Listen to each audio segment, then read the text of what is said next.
विवेक सचान आपका साथी पुनः आपके सामने जो अभी तक मैं चैप्टर लेके चल रहा था SIV लोको, जिसके विषय में मैंने कई वीडियो डाले हैं।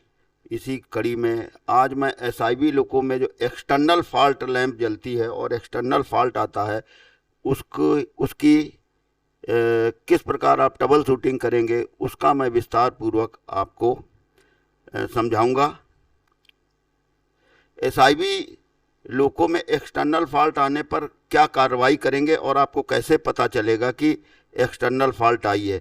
तो ये तो आपको पता ही है कि SIV लोको में जब भी ट्रिपिंग होती है तो दो प्रकार की ट्रिपिंग होती है, एक होती है विथ LSSIT लैंप और एक होती है विदाउट LSSIT लैंप।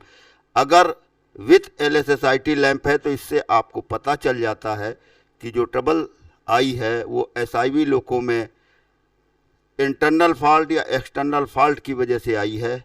अब आपने पता लगा लिया SIV पैनल पर जाकर कि इंटरनल फॉल्ट है या एक्सटर्नल फॉल्ट है। तो इंटरनल फॉल्ट का मैं वीडियो आपको भेज चुका हूं। अब आपने वहां देखा कि एक्सटर्नल फॉल्ट है, तो कैसे पता करेंगे एक्सटर्नल फॉल्ट है और उसकी ट्रबल शूटिंग कैसे करेंगे और सबसे पहले ब्लॉक सेक्शन कैसे क्लियर करेंगे। तो एक्सटर्नल फॉल्ट आने पर रिले QSIT एनर्जाइज होकर क्या कार्य करती है, पुनः रिपीट हो रहा है ये।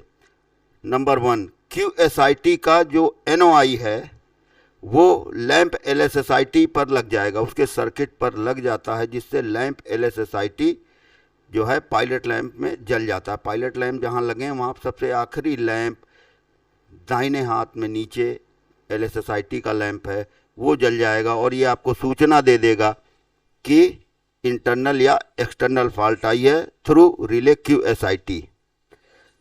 उसके बाद नेक्स्ट QSIT का NCI, QSIT का NCI जो MTDJ की ब्रांच है जहाँ पर सारी टारगेट वाली रिले लगी हैं, वहाँ पर QSIT का भी NCI लगा है। सब सारी टारगेट वाली रिलों के NCI लगे हैं, तो QSIT का NCI वहाँ से हट जाएगा, जिसके कारण क्या हो जाएगा, MTDJ की ब्रांच में कट पैदा हो जाएगा और आपका DJ खुल जाएगा, जिसकी सूचना पायलट लैंप में आपको LSDJ का लैंप जलकर सूचित करेगा। SIV पैनल पर जो है एक K4 इंटरलॉक होता है। ये K4 का इंटरलॉक पिकअप कर जाने के कारण SIV पैनल पर एक्सटर्नल फॉल्ट लैंप जल जाएगा। एक्सटर्नल फॉल्ट लैंप की LED लगी हुई है वो जल जाएगी, जिसको देखकर आप SIV पैनल पर जाते हैं, जब देखते हैं कि कौन सा लैंप जल रहा है, अगर एक्सटर्नल फॉल्ट लैंप जल रहा है तो आपको पता चल जाता है कि फॉल्ट जो है एक्सटर्नल फॉल्ट की है। अब इतनी जानकारी आपको प्राप्त हो गई। उसके साथ ही साथ और क्या संकेत मिलेगा, 4 पायलट लैंप और जल जाएंगे। एक तो LSSIT जल गया, इसके अलावा LSDJ, LSCHBA, LSGR और LSB भी जल जाएगी। और इसके साथ SIV में जो डिस्प्ले स्क्रीन लगी है उस पर भी मैसेज शो करने लगेगा, जैसे ओवर करंट या अर्थ फॉल्ट का दिखाई देगा वहाँ पर। ये देखिए आपको ये दिखाई दे रहा है यहाँ पर, ये आपको मैंने पायलट लैंप के माध्यम से दिखाने का प्रयास किया है कि ये देखिए, ये जो है आपका एक्सटर्नल फॉल्ट लैंप लगा हुआ है, ये है ये एक्सटर्नल फॉल्ट लैंप लगा हुआ है। ये जिस पर ये लेज़र लाइट पड़ रही है ये एक्सटर्नल फॉल्ट लैंप है। ये लाल रंग का ग्लो कर जाएगा, ये लाल रंग से ग्लो कर जाता है। और ये है आपकी डिस्प्ले स्क्रीन, यहाँ पर जो फॉल्ट आई है उसके विषय में भी यहाँ पर लिख कर दिखाई देने लगेगा, लिखा हुआ आ जाएगा। अब आपको करना क्या है, सबसे पहले SIV में फॉल्ट आई है तो आपको मैंने बताया था कि SIV में 2 प्रकार की फॉल्ट आती है, इंटरनल या एक्सटर्नल। एक्सटर्नल फॉल्ट का मतलब SIV से जो ऑक्सिलरियाँ चल रही हैं 11, उनमें कहीं खराबी है या स्टैटिक लोड जो है उसमें खराबी है।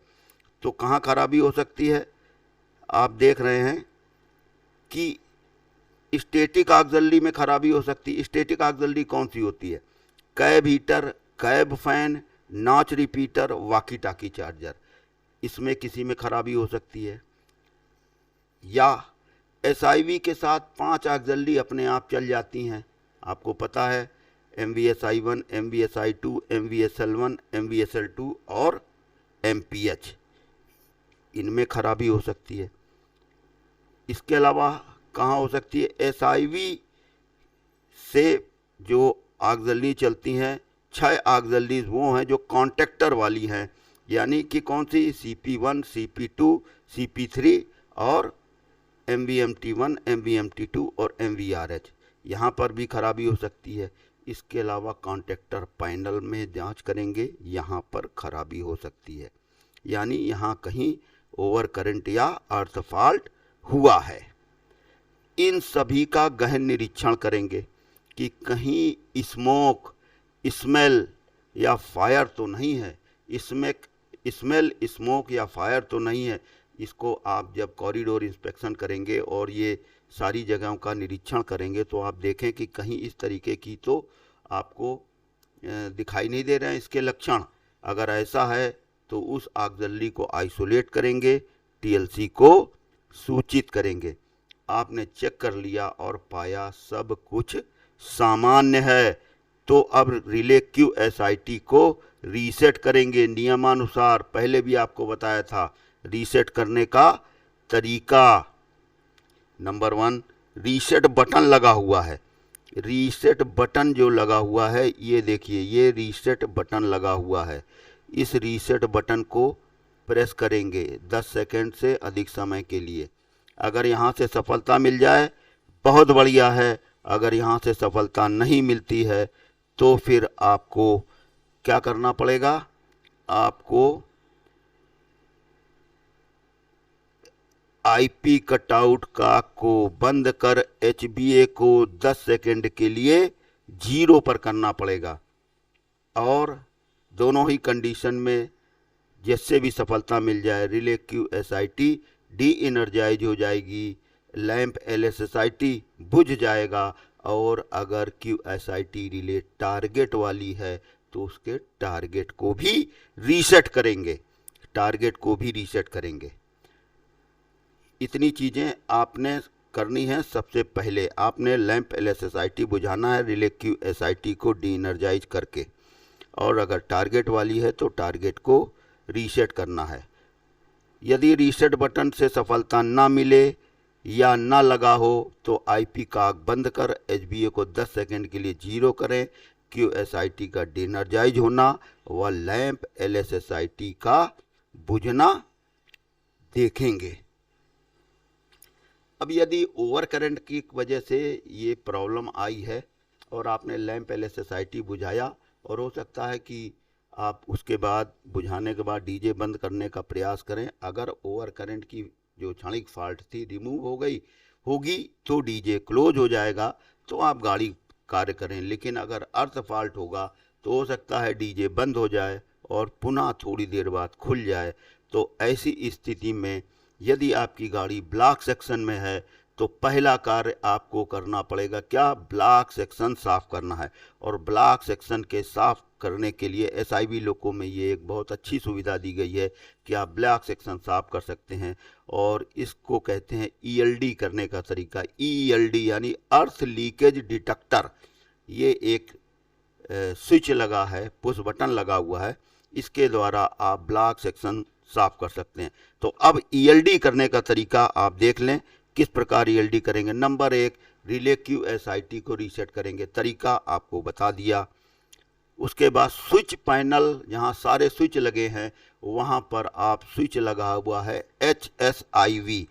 इसकी 2 पोजीशन होती हैं, 1 और 0, 1 नॉर्मल, 0 HSIV बाईपास। तो इस HSIV स्विच के द्वारा इस SIV को आप बाईपास करेंगे। क्या होता है? HSIV को 0 पर करने से ऑक्सिलरी पावर सर्किट में जो अर्थ फॉल्ट आई है उसमें एक रेजिस्टेंस जुड़ जाता है ऑक्सिलरी पावर सर्किट में, और जो आई हुई HSIV को जब आप 0 पर करते हैं तो क्या होता है? एक 1500 ओम का रेजिस्टेंस, यानी कि 1500 ओम या 500 वाट, 50 लिख गया है इसको, आप ये जो है 50 जो लिखा हुआ है इसको आप 500 पढ़ें, सॉरी उसके लिए मैं क्षमा चाहता हूँ। ये 500 वाट है, देख लीजिए, ये 5 लेज़र लाइट डाल रहा हूँ, ये 500 वाट है, 1500 ओम, और ये 15,000 लिख गया, ये एक जीरो यहाँ से हटा के यहाँ लगा दीजिएगा। 1500 ओम या 50 वाट का 500 वाट का एक रेजिस्टेंस उसके साथ जुड़ जाता है। तो इससे होता क्या है कि अर्थ फॉल्ट जो आई है वो वीक पड़ जाती है, यानी कि अगर यदि अर्थ फॉल्ट की जो पावर है वो 1500 ओम से कम की होगी तो आप डीजे क्लोज कर सकते हैं, लेकिन यदि इससे अधिक होगी तो इसके द्वारा भी आपको सफलता नहीं मिलेगी। अब एसआईवी लोको में ईएलडी करनी है तो आपके लोको में विभिन्न प्रकार की एसआईवीयाँ लगी हैं, तो हर एक के लिए थोड़ा अलग अलग विधि है, किस चीज़ को पहले करना है किसको बाद में। तो ये आप ज़रा समझ लीजिए, क्योंकि ये मोस्टली अज्ञानता के अभाव में थोड़ी दिक्कत आ सकती है, या अज्ञानता नहीं, बिना जानकारी के अभाव में। तो एसआईवी आपके लोगों में कौन कौन सी लगी हैं और उसमें किस प्रकार ईएलडी करेंगे। सबसे पहले सीमेंस की बात करते हैं। इसमें बाईपास पुश बटन को दबाएं। बाईपास पुश बटन आप समझ रहे हैं ना, बाईपास पुश बटन देख लीजिए, बाईपास पुश बटन फिर पुनः आपको दिखा दूं।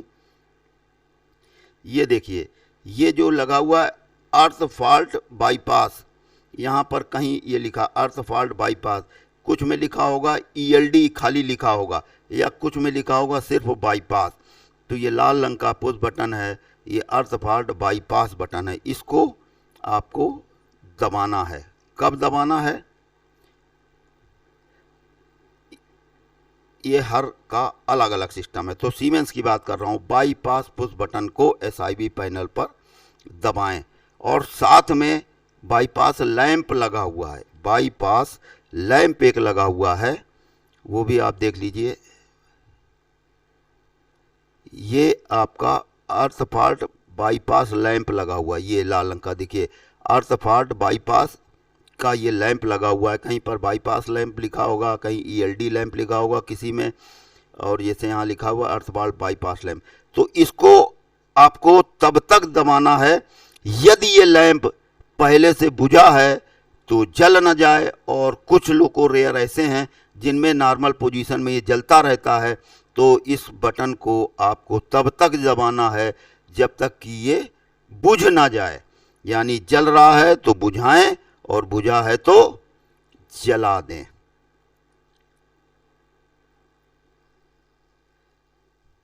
अब आप एसआईवी सीमेंस की है, तो अब आप क्या करेंगे, डीजे क्लोज करें और गाड़ी कार्य करें। विशेष बाकी चीज़ें अभी आपको सारे बता दूं, उसके बाद बताता हूं। नेक्स्ट आता है मेधा का या हिंद रेक्टिफायर, जिसको हाईरेक्ट भी कहते हैं। अगर इसका एसआईवी पैनल लगा है तो पहले इसमें क्या करना है, रीसेट बटन दबाएं। जो आपको अभी हमने QSIT रीसेट बटन दिखाया था उस बटन को दबाएं, फिर बाईपास पुश बटन दबाएं। तो इस तरीके के लोगों में आपको ध्यान रखना है कि कोशिश ये करें कि आप QSIT को IP कटआउट कॉक और HBA के द्वारा रीसेट करें। नहीं, सॉरी, इस प्रकार के लोगों में IP कटआउट और HBA के द्वारा तब रीसेट करें जब रीसेट बटन से रीसेट ना हो रही हो, क्योंकि आपको रीसेट बटन दबाना ही दबाना है, उसके बाद ही आपको बाईपास पुश बटन दबाना है। अब आपने QSIT अगर IP और HBA के द्वारा रीसेट करी है तो ठीक है, अच्छी बात है, लेकिन आपको फिर रीसेट बटन दबाना पड़ेगा और उसके बाद बाईपास पुश बटन दबाएं, और उसी लैंप का यानी बाईपास लैंप का जलना या बुझना जैसी स्थिति हो, अगर जल रहा है तो बुझाएं और बुझा है तो जलाएं। ठीक, उसके बाद नेक्स्ट है डबल AL। यदि इसमें एक का एसआईवी है तो QSIT को कोशिश करें कि IP का अथवा HBA को 0 पर करके ही रीसेट करें। QSIT को IP का अथवा HBA को 0 पर करके रीसेट करें। अब पुनः HBA को 1 पर करें और उसके पश्चात बाईपास पुश बटन दबाएं, क्योंकि यहाँ पर बाईपास पुश बटन दबाने से पहले HBA को 0 पर करना जरूरी है। तो आप QSIT ही रीसेट करें, किससे? IP और HBA से। तो HBA आपको 0 करना ही पड़ेगा। पुनः HBA को 1 पर करें और उसके पश्चात बाईपास पुश बटन दबाएं। उसके बाद आता है बम्बार्डियर। बम्बार्डियर में सबसे पहले बाईपास पुश बटन को दबाएं, लैंप का जलना या बुझना देखें और उसके 10 सेकंड बाद, यानी लैंप जला लिया या बुझा दिया, उसके 10 सेकंड बाद कीपैड पर जो ENT बटन लगा हुआ है इंटर वाला, उसको आप प्रेस करें। ठीक। और नेक्स्ट है ABB।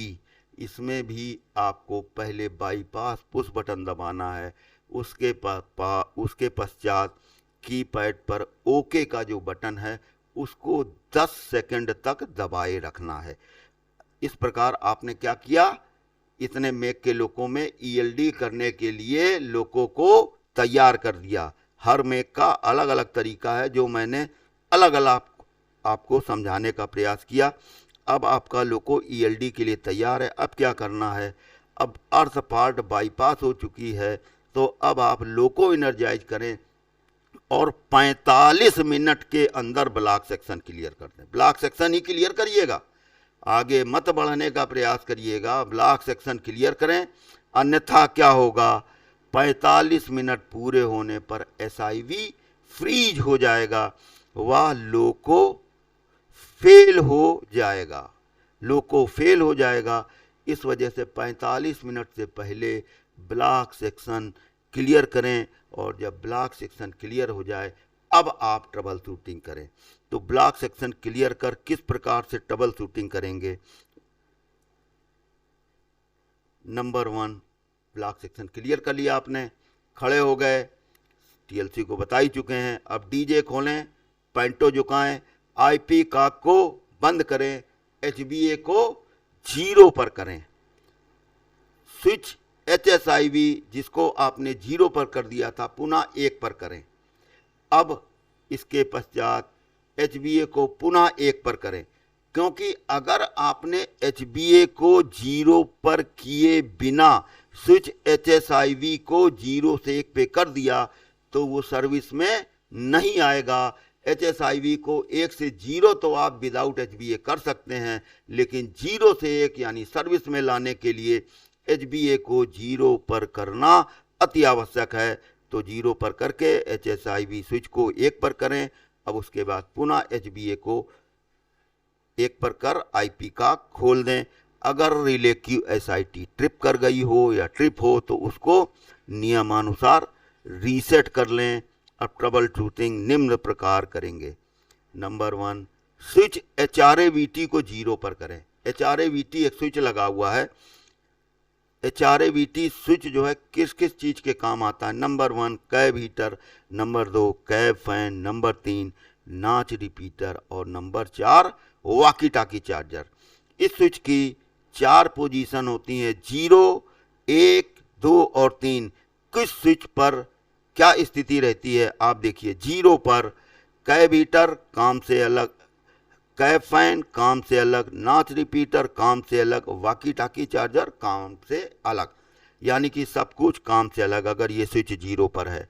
1 पर ये चारों चीज़ें काम पर, यानी कैब हीटर, कैब फैन, नाच रिपीटर, वॉकी टाकी चार्जर काम पर।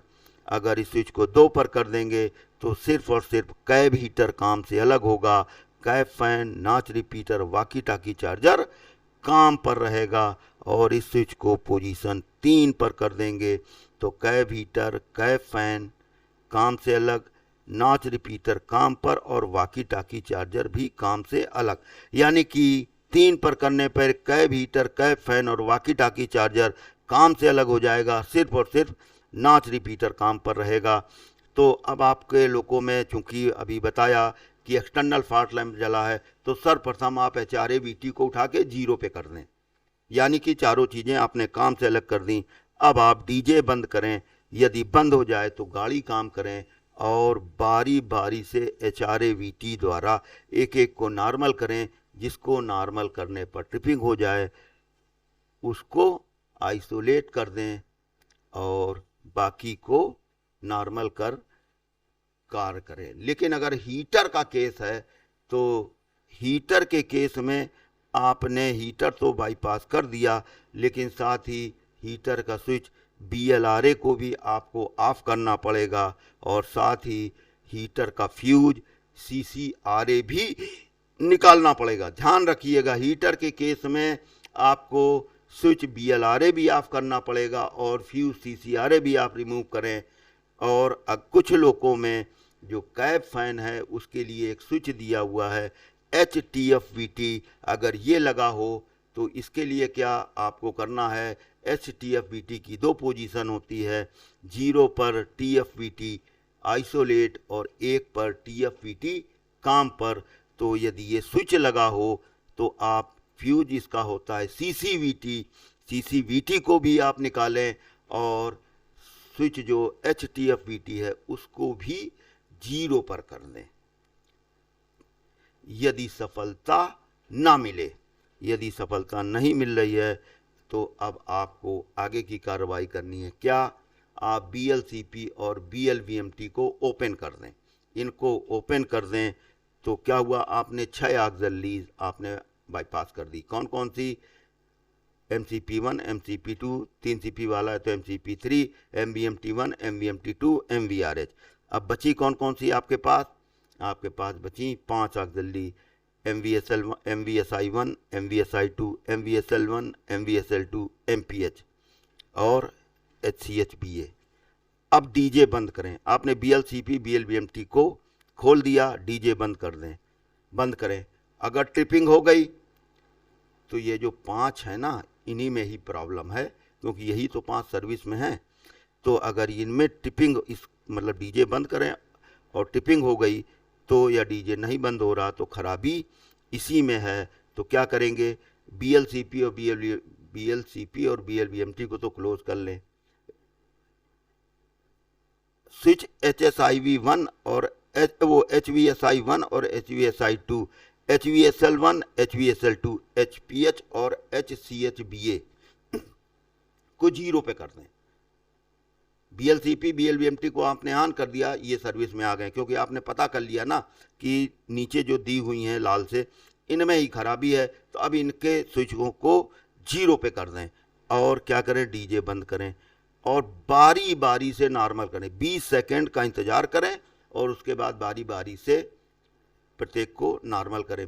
जिसको भी नॉर्मल करें 20 सेकंड का इंतज़ार करें और अगर टिपिंग ना हो तो फिर अगले को करें। इस प्रकार करते रहें और जिसको नॉर्मल करने पर टिपिंग हो जाए उसको पुनः 0 पर कर दें, उसको पुनः 0 कर दें, पुनः 0 पर कर दें, यानी कि उसको आप बाईपास कर दें और बाकी जिनको 0 पे किया है उनको नॉर्मल कर दें और संबंधित सावधानियों का पालन करें। सावधानियां मैं आपको बता चुका हूं कि कौन कौन सी सावधानियां आपको रखनी है। संबंधित सावधानियों का पालन करते हुए TLC सूचित करें और गाड़ी कार्य करें।